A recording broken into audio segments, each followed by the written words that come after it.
cooking in quarantine with Mary. I'm Mary, and today we're making Swedish meatballs. Swedish meatballs are a pretty easy recipe. There's not a lot of ingredients. We are going to be using ground turkey for ours, but you could use any ground meat that you have available, pork, beef, or a combination. I have 2 pounds of the ground turkey, and I'm putting it in about 1 small medium-sized onion chopped really fine. You want to have it really fine. You don't want big chunks of onion in your meatball, but you do want the onion because it adds moisture. Your meatballs are a lot more likely to get dried out if you don't have the onion. So really small.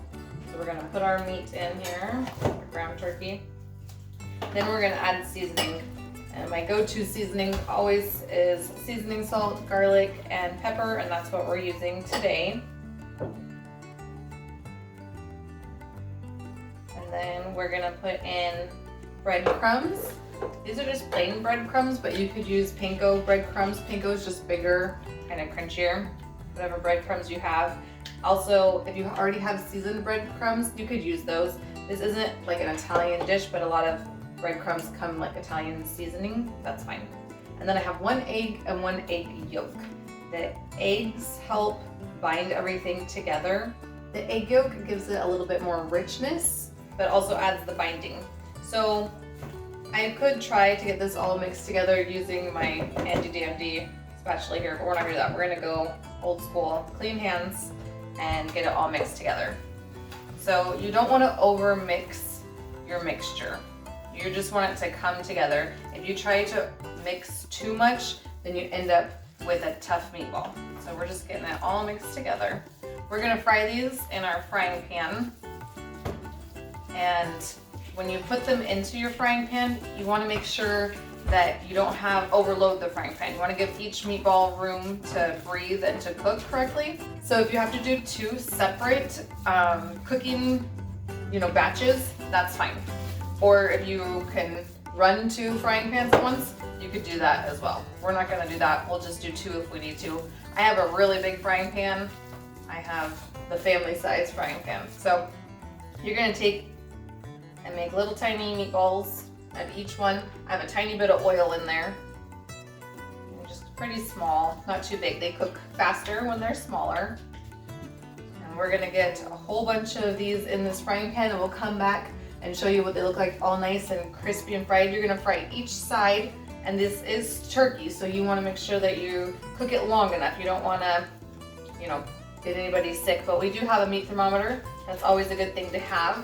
So if you're worried about how done your turkey is, you can always test out the internal temperature. So we'll come back when these are all nice and yummy. So our meatballs are all done. I had to do 2 separate batches even though I have a huge frying pan. So our meatballs are golden. So I'm taking all of the meatballs out, and we're gonna add in the butter and flour, and we're gonna make another roux. You guys know how much I like my roux. That's just gonna make our gravy nice and thick. So we have 1/2 cup or 1/4 cup of butter here. We're gonna slice it up to get it going faster. And then we're gonna do a 1/4 cup of flour.